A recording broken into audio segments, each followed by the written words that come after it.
Yeah, Coach, your reaction to Joe Fouché and Bumper Pool on their SEC Co-Defensive Player of the Week? Yeah, I think it's a great honor, and I'm happy for them. Obviously, they had good games and were helped by their teammates to receive those honors, but very, very proud of them, happy for them. Tom.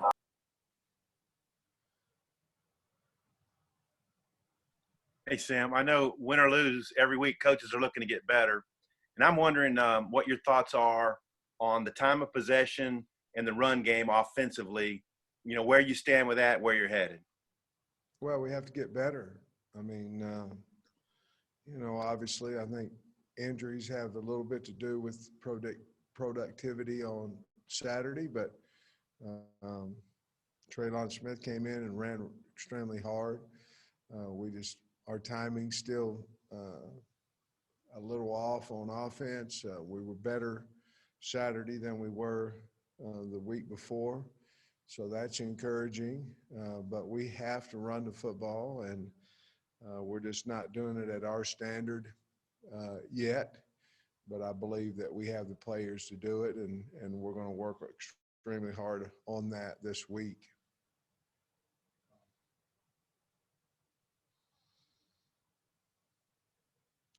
The time of possession, you know, the way that we run our offense, I'm not for sure we'll ever win the time of possession battle.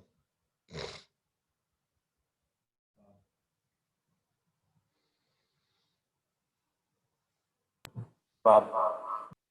Yeah, Sam. You know, some of your players have never won an SEC game. For others, the older guys, it had been a really long time. So those kids deserve to have a nice celebration. But how do you bring them back down to earth? I know Mike Leach said after the game, maybe Mississippi State didn't have the same edge they did at LSU after a big win.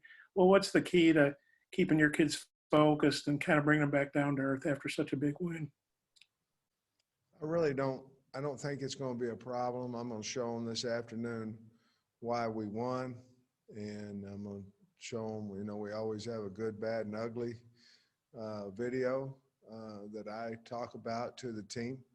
I'm going to show them why we had success, what we have to work on to get better, and some things that are unacceptable, and we'll get them all fixed. But the bottom line is we practice all of an hour and a half on Mondays, and we put the game to bed in the first half of our meetings and talk about Auburn and where we're going in a second. I don't think it'll be one bit of problem. I really don't. I know our coaching staff has moved on, and our players used to do what we do. Scotty. Hey, Sam, just going back to week one, Hudson Henry was flagged a couple times and really got popped on one of his targets. But how did you see him bounce back Saturday, and what did you think in terms of his week-to-week growth? Who are you talking about? Hudson Henry. Hudson, yeah. You know, I think he's just getting better each week. It was awful nice to see him, another Henry, getting the end zone for the Razorbacks. But I think he's growing every week. I'm proud of him. He's getting physical in the blocking game, and, you know, he's just a freshman, a redshirt freshman. So I think he's going to be a really, really good player for us, and I think he's doing a nice job. I'm proud of him. Hutch. Sam, I know he played a little bit in week one, but Miles Slusher, being a true freshman, getting the start at Mississippi State and then playing a lot of snaps. How do you think he's played so far this season, and specifically on Saturday? You know, he's a mature guy. I mean, you could tell that in recruiting, and you know, it doesn't seem to be too big for him. You know, he's very confident. He has good athletic skill, and he will hit you. And so I think he's done a really nice job, and awful glad that he's on our team. But, you know, he got the right demeanor for a defensive player. You know, he likes to hit, likes to run, and he's smart. He's done a lot. He has improved his being vocal back there. So I was real pleased with the way he played Saturday. Nate. Sam, just what do you make of Auburn, and just how kind of weird is it to have the head coach from the previous year be the offensive coordinator trying to dissect your defense? You know, the part about the offensive coordinator, it's, you know, I don't know how coach will feel about it. You know, you had to ask him, but you know, I was O-line coach at Georgia and we played them, so it's not really a big deal. We're just trying to compete and win the football game. Your first question was About Auburn, just kind of what do you make of their team? Auburn, I tell you what, defensively, Kevin Steele, an outstanding coordinator, been in the league for a long time, had success for a long time. You know, they still have those guys up front in Truesdale and, of course, Big Cat Bryant's over there. I really like their linebacker core and Papo and Tut and A.J. Brick. I really like them. They get to the football, obviously, in the back end. You know, they're led by Sherwood back there. But, you know, it's Auburn. And when you go play Auburn, you're going to play one heck of a defense. On offense, you know, they kind of go by Bo Nix and Tank Bigsby, their tailback. Really good player. You know, they run a lot of misdirection, a lot of where's the ball. Obviously, they have the potential to go really fast. So some of those things, you know, obviously Barry's going to have to have a great game plan for that. Their big guy on the outside is Anthony Schwartz, who is faster than fast.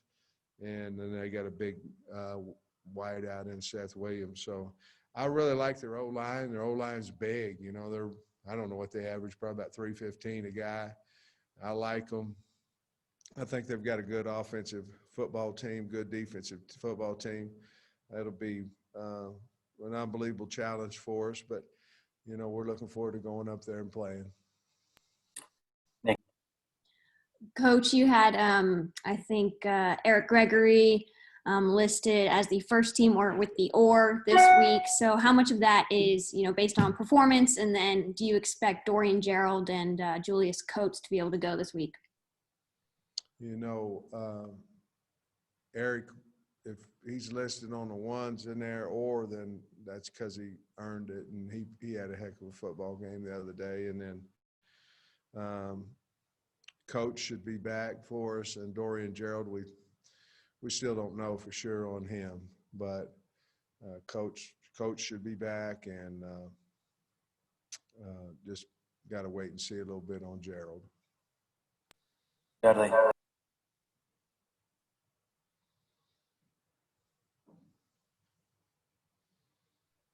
Coach, obviously it's much easier to recruit when you win. Talk about any feedback you got from the pledges and commitments, and just you know, how it's much easier to recruit when you can talk about a win instead of talk about potential success.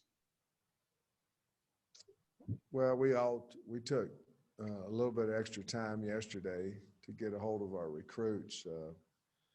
Obviously, we wanted to talk to them after Saturday. And,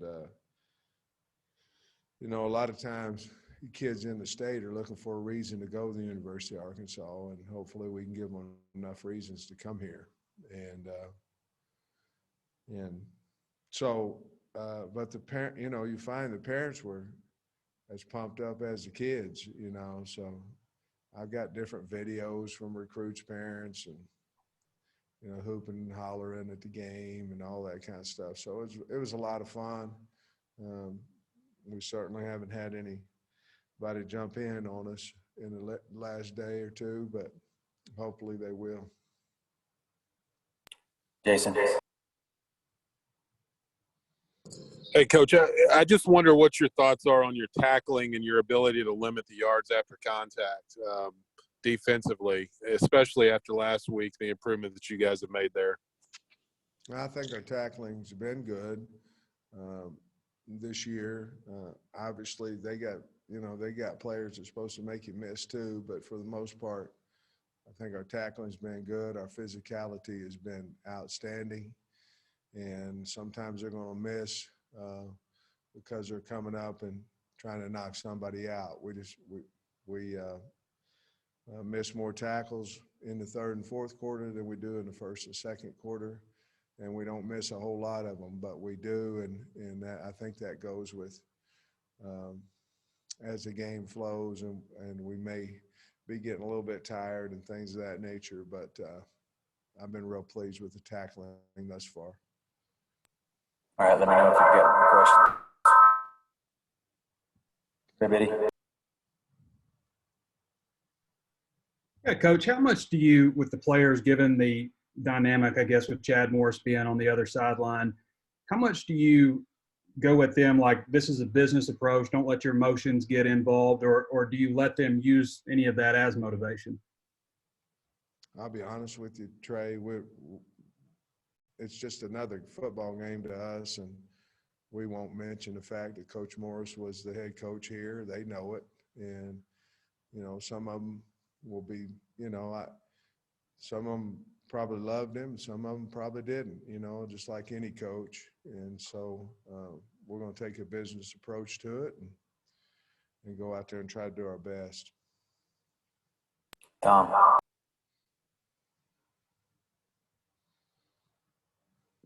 Hey, Sam, I wanted to ask you about an update in the secondary. Chavis traveled, and Kari Johnson and Micah Smith. I didn't see that they got a ton of snaps. And then Devin Bush, I didn't see him. Can you update us on what your depth might look like, if those guys might be back, or what's happening with them? Yeah, I can. I got to look here. Jerry and Kari, Jalen and Miles, Simeon and Joe, Brown and Chavis. Yeah, I think we're going to be okay there. Bush, like you say, did not travel. Who else did you talk about? Micah Smith I think he was at the game. Micah was there. Do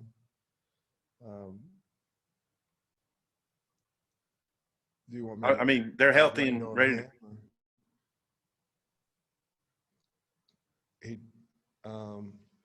We didn't have a chance to get him in the game. He was healthy.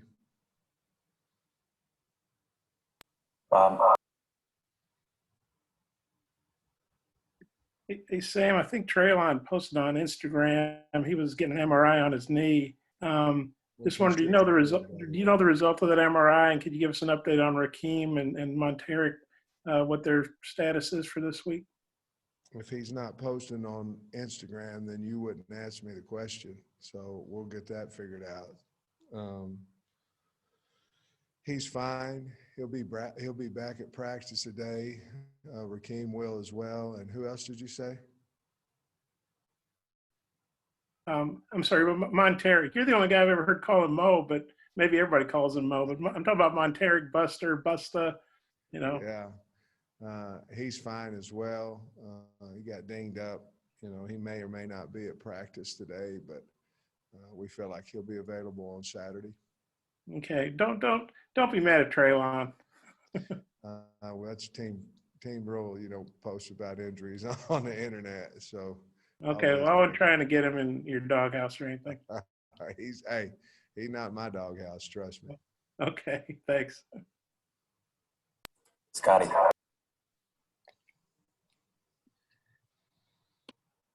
Yeah, Coach, I was just wondering about Grant Morgan, that left arm. Seems like he played through quite a bit of pain. Is he doing all right? And just your thoughts on his production to this point.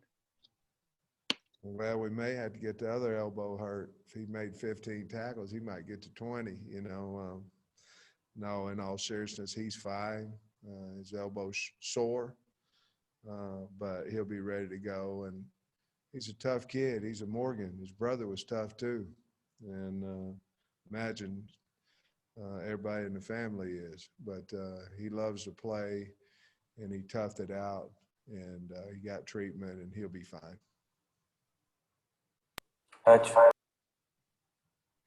Yeah, Coach, I just follow up about Coates. Was he an injury or was it something else? And then also Monte Spivey. I don't think he made the trip either. Is he healthy? Yeah, both those guys were healthy. Nate. Sam, Saturday night, you said they're kind of fits and starts or flashes with the up tempo on offense. Just kind of what does it need to be a consistent and kind of what's been lacking? You know, we have to get started at some point. You know, defense had picked it and scored, and then held them again, and then we get the ball back and we're 3 and out. We just can't do that. I mean, our openers have to get us some success, and obviously a little hard on the offense by opening up with Georgia. I mean, that's a different animal right there, and certainly against Mississippi State we had our ebbs and flows in there, but we just have to be way more consistent. We have players that can get open, that we have line that can block. We just, you know, we have to win first down, and we haven't been doing that. You know, 4 more yards on first down. We have to get the series started, and we're just not doing it right now on a consistent basis. Thanks.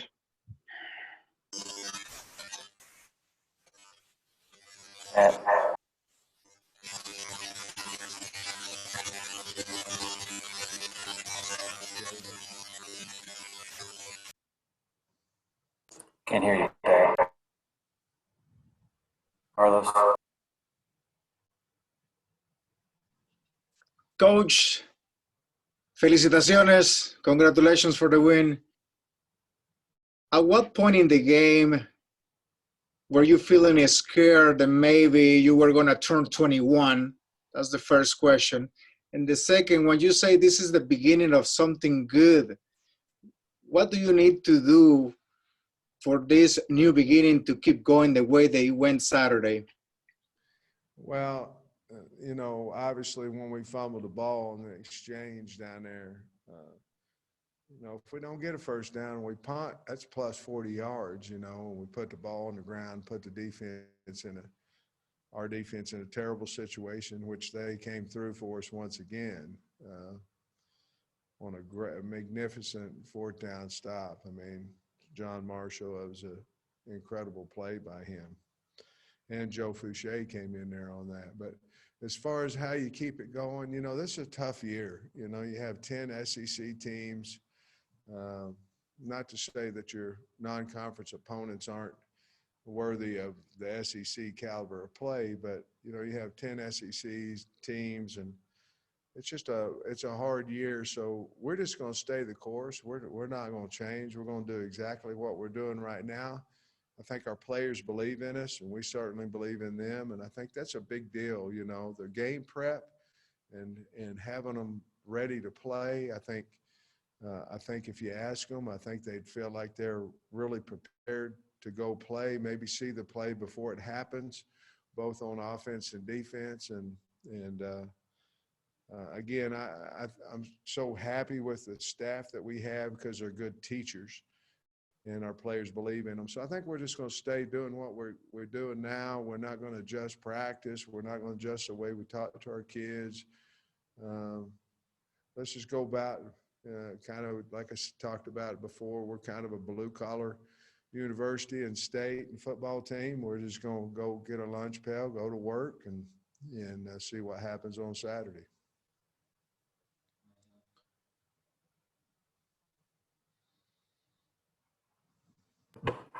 Matt Jones. Let's talk about the improvement from week 1 to week 2 in the special teams, in particular punt and kickoff coverage. I think the coverage, you hit it. I think the coverage was so much better. We let him outside of us on a punt return. He gained about 20 yards on that one. Other than that, you know, we had to get a little bit more hang time. We were much better at getting off holdups on our punt team. You know, people's coming after that shield a little bit. I thought Coach Fountain had a great idea when we rolled away from that internal blocking scheme, block punt scheme that they had there on the last punt. I thought that was a really good, smart to get away from that shield. And so we're evolving. You know, again, we're playing a lot of guys. And, you know, you imagine losing however many guys you do in a game and then going to special teams. And you're looking down your depth chart and there, well, okay, one's out, two's out. Let's move this guy over here. And to be honest with you, that's what happened when we got the penalty coming back. We just didn't have enough guys on the line of scrimmage. We were just lined up too deep. But you talk about COVID injuries, and everybody deals with it, but that's a little bit of a nightmare on special teams that I thought we did a nice job on Saturday with.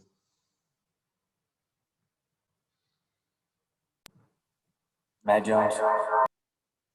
Yes, Sam, kind of a two-part question.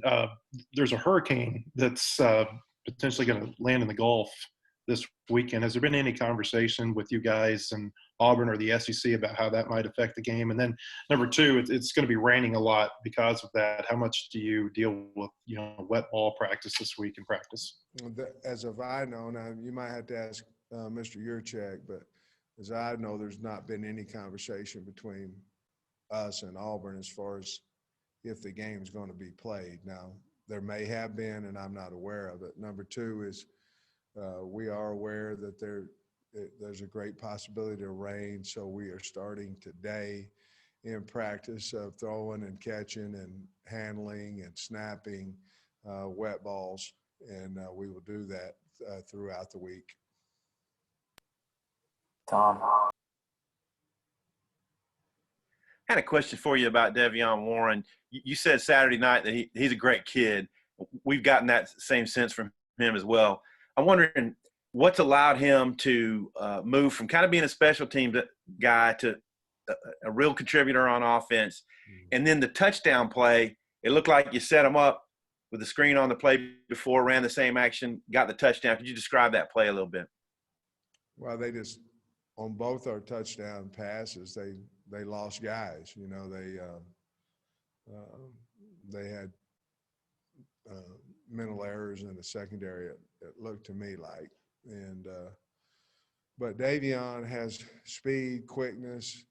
He can separate on breaks, and he's fast. So he's really done a good job. Coming in here, I didn't know where he would be on the depth chart, even coming into fall camp.